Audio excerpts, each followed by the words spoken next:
Good afternoon. We want to welcome you to the third Thursday training of the Harvest Baptist Association. It's an opportunity that we have each month, usually to welcome on a guest to share some insight in some ways that could help your church, help your individual congregation fulfill their mission.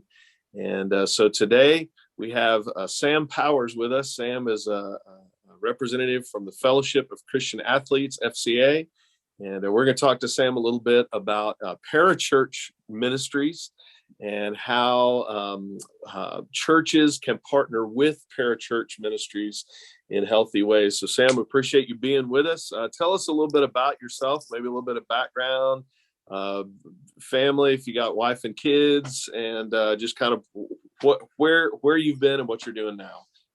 Yeah, so thank you so much for having me on. And so I grew up in a small Texas town called Henrietta, and I'm actually back in Henrietta. But as I grew up in a broken home with a lot of drugs and alcohol and just some rough stuff. So church wasn't part of my upbringing, but church bouncing was. And so if someone had pizza, I was at that event. Or if someone was hosting, a fun night, I was over there. I remember going to one church as a kid just because it was rock climbing. And I wasn't even in the youth ministry yet, but I was there, signed up, and I got to go rock climbing, and it was awesome. And so my background, and that's important just for the parachurch ministry, my background is one from having a bunch of different churches minister to me as I grew up. I accepted Christ when I was 14 years old, and that just kind of radically changed everything about me. I had a call into ministry, but unfortunately, the church I was in split. And I found myself not wanting to be a part of church. If church was messy and church was painful and hurting like that, I didn't want anything to do with it. And so I kind of started running from that call. And I'm thankful for sports because sports was one of the things God used to help pull me out of drugs and alcohol. He said, you got to shape up or you don't get to be in extracurricular activities. And so I'm real thankful for that. And so my senior year, I found myself being recruited by a few colleges, and then I had a shoulder surgery, and then all of a sudden every offer is taken away except for one small private Christian college, Howard Payne University. They gave me a call and said, hey, do you want to come play ball? We know you had surgery, but we'll still take you. So I went there. I signed up for ESS, educational sports science, and I was going to go be a coach. And as I was going to be a coach, I realized that God had brought me with sports to end up at a Christian university to pursue the call in ministry. So I changed my degree immediately, quit playing football, and started pursuing that. Halfway through my college career, I was fortunate enough to marry my high school sweetheart. Her name is Jessica. And so we got married in the middle of college, and she moved over to Howard Payne University. And we've been on a roller coaster of ministry ever since. And so we were in Granbury. I served down in Beaumont just while I was in college in between for summers and for semesters.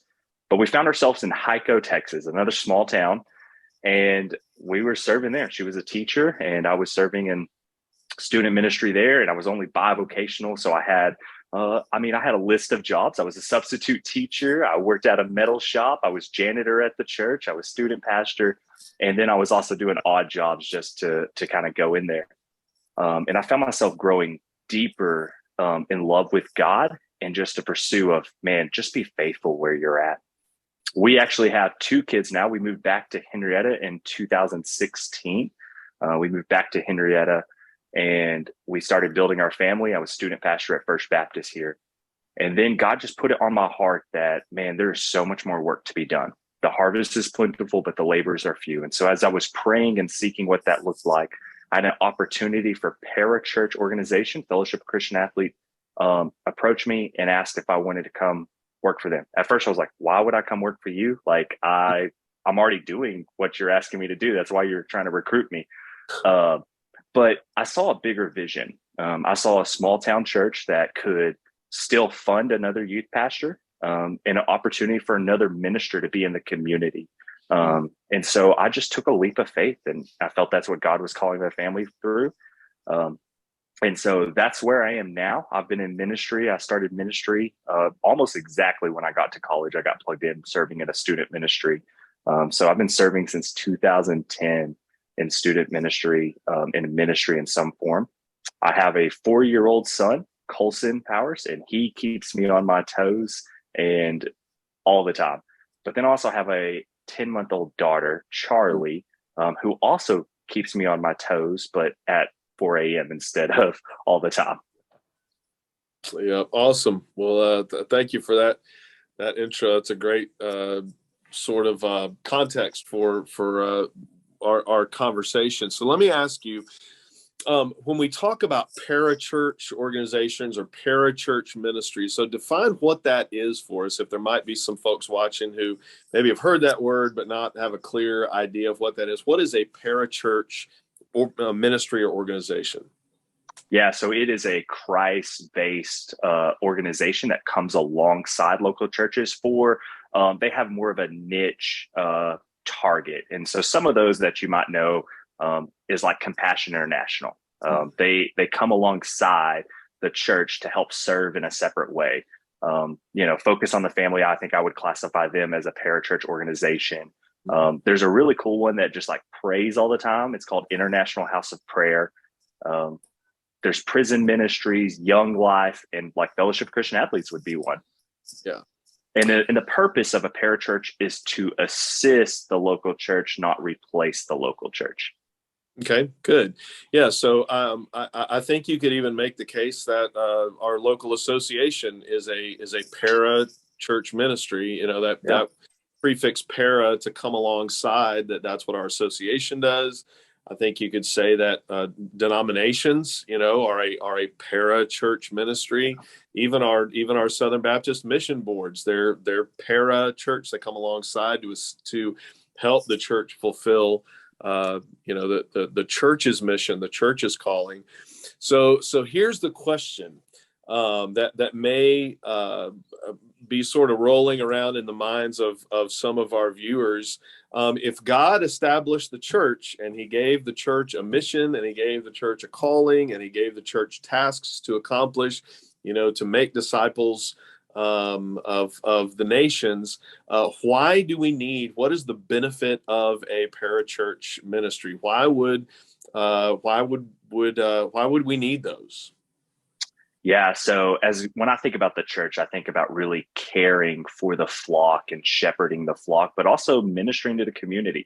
So a lot of parachurches will attach their purpose and identity to some kind of social or communal structure. And so as we look at like targeting athletes and coaches, it's just casting a net in a more specific place that sometimes the local church does. And when I think about why have it, man, I wish the church would be able to do that. But as you already know, with most churches, you would have to increase your staff so much more to be able to do some of these major things.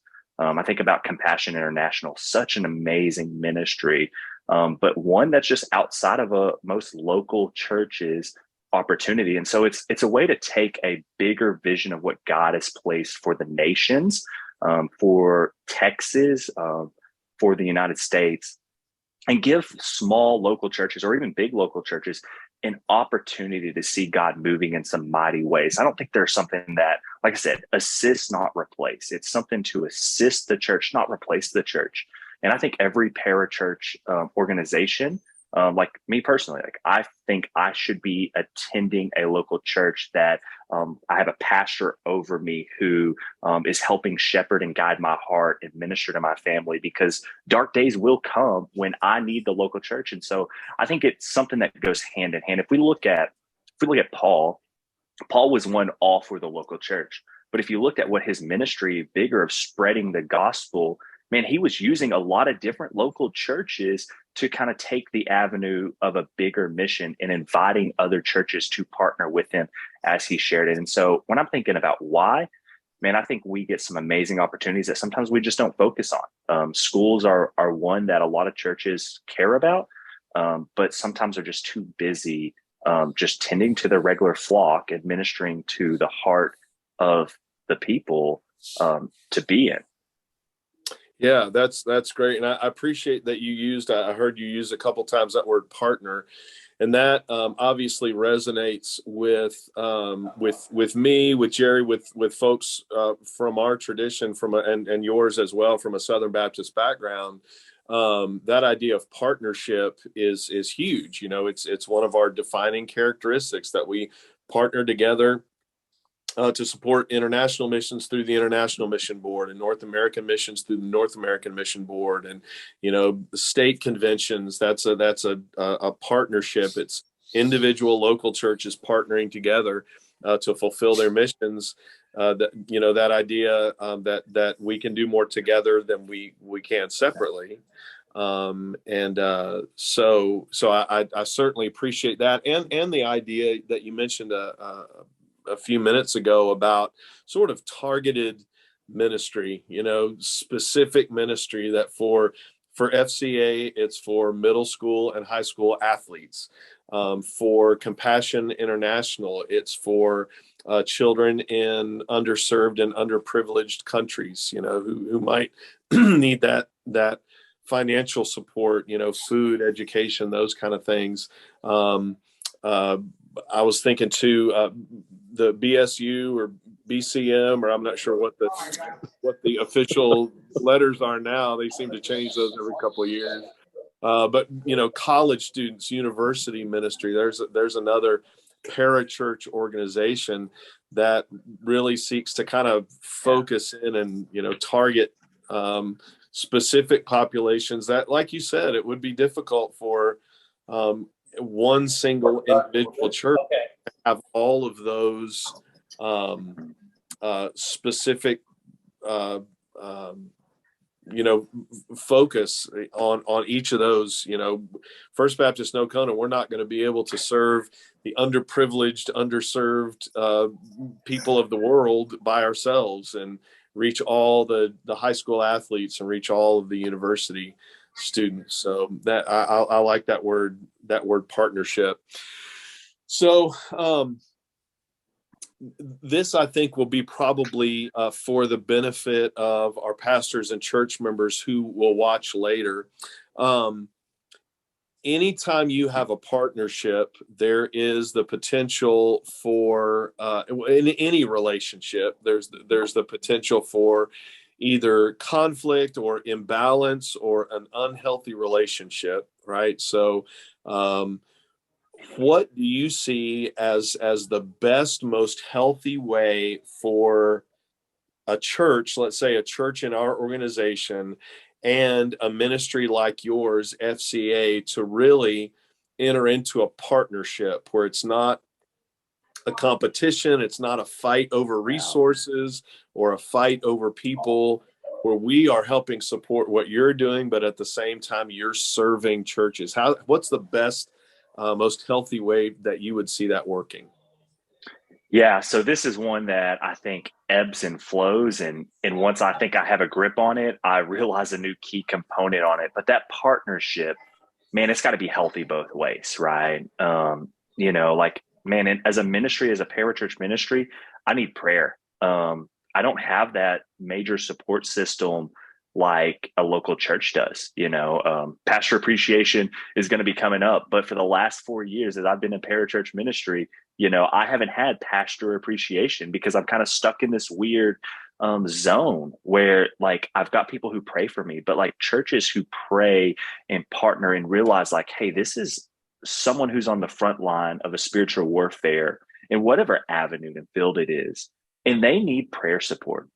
But also, on the other side, as an FCA person, man, ministry can be lonely, especially as a pastor.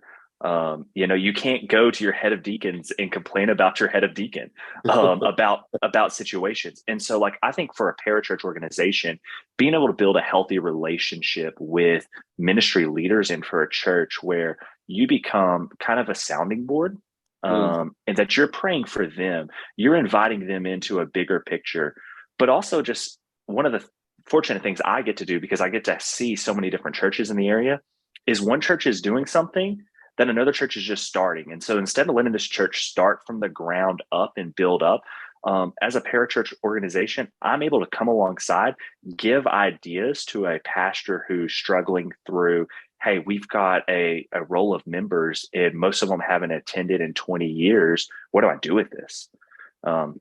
And so coming a long time. So the prayer part and just the relational aspect, I think, is important. And some of that goes across denominational lines. I think, Mhm. sometimes, and I'm from the Baptist background, sometimes the Baptist church does things because it's the Baptist way, right? And that's the way it's been done forever. But then I see resources that another denomination has, and I'm like, man, I could have used that in my ministry. And that would have been very useful. And so sharing resources and sharing Mhm. things that are in there. One of the things, like, I'm open-handed. If we host an event and there's kids' names, I'm not, like I said, I'm going to say this a million times: assist, not replace, right? I'm not trying to create a new church. So if I have kids come and I've got a list of names of kids, and if they made a decision or anything like that, I've got to be able to hand that off to a local church as a parachurch Mhm. organization.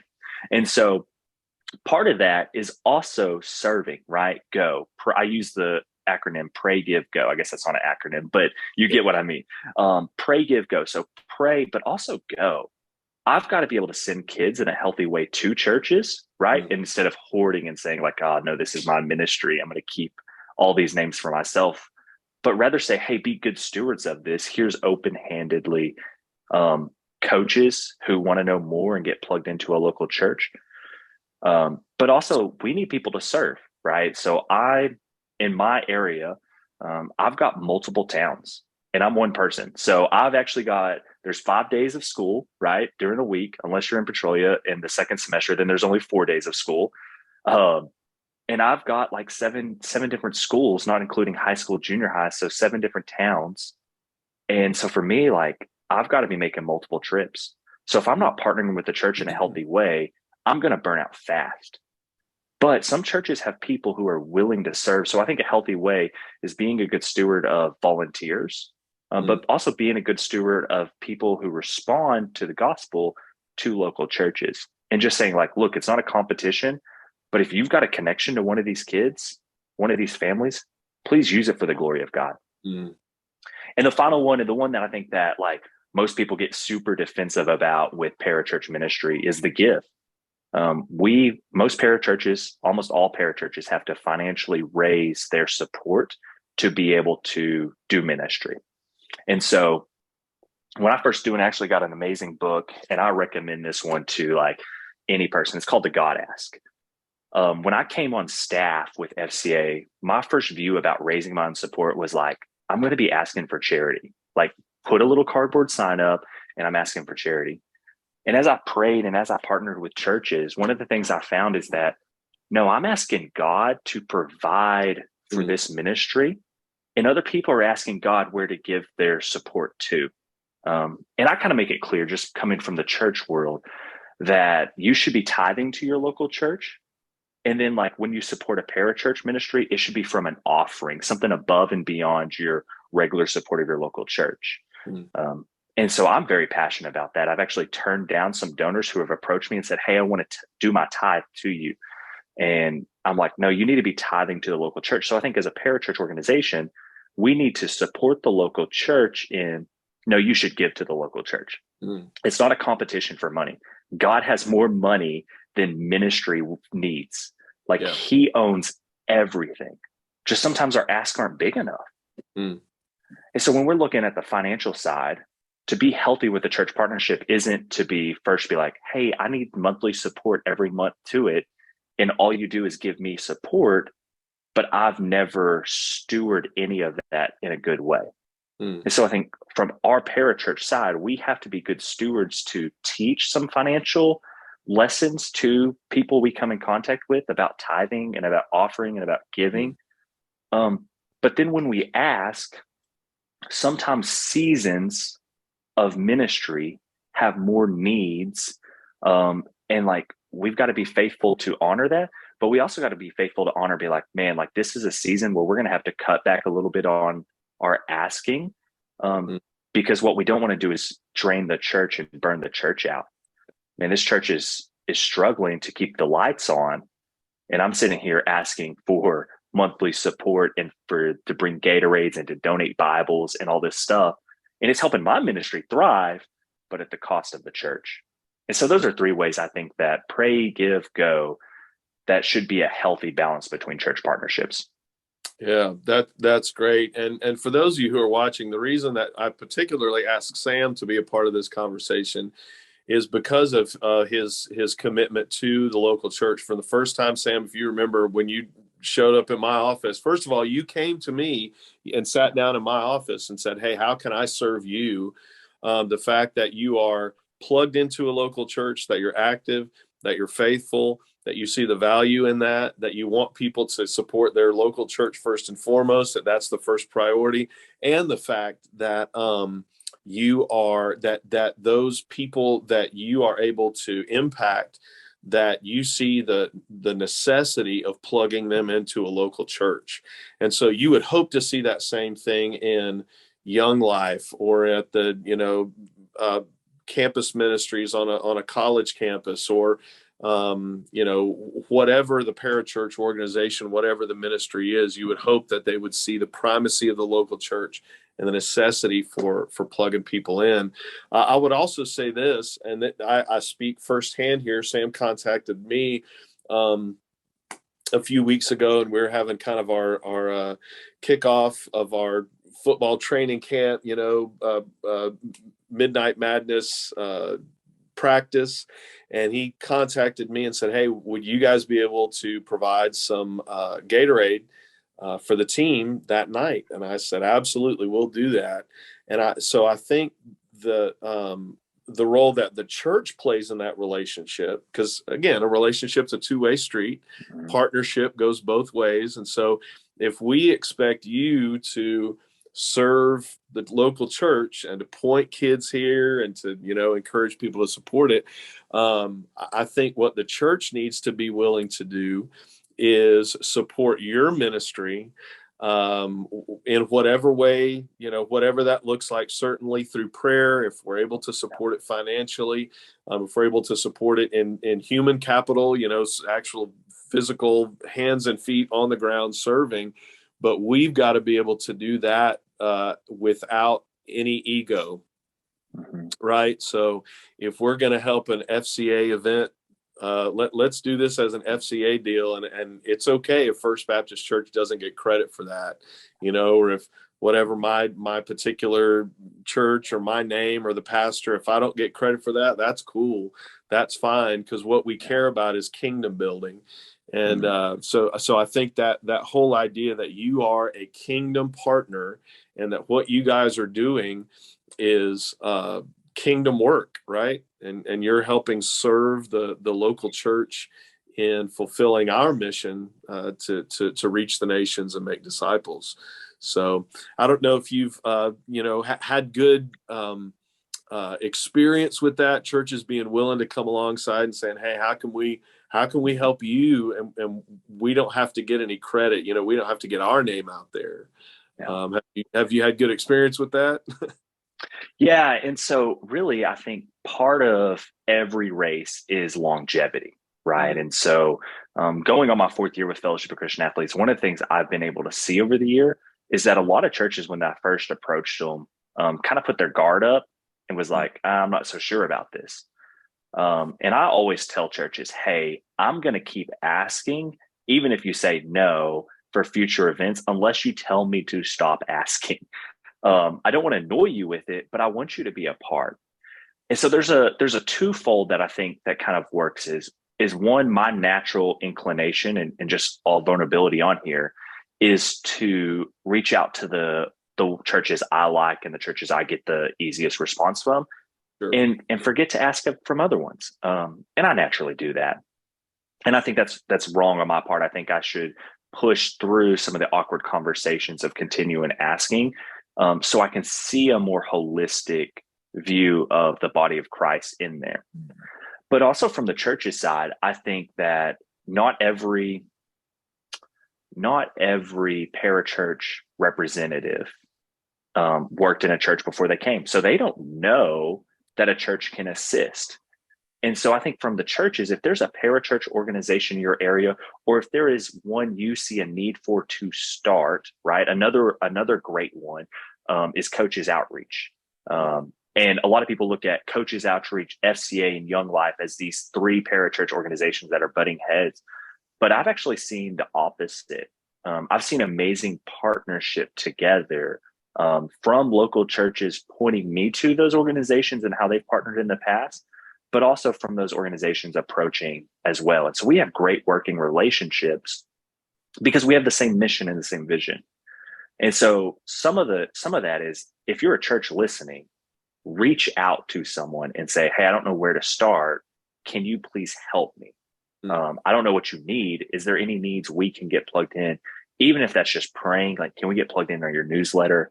How can we be a part? Because not all of them's going to come knock on your door like me. I'm a little bit different. And so,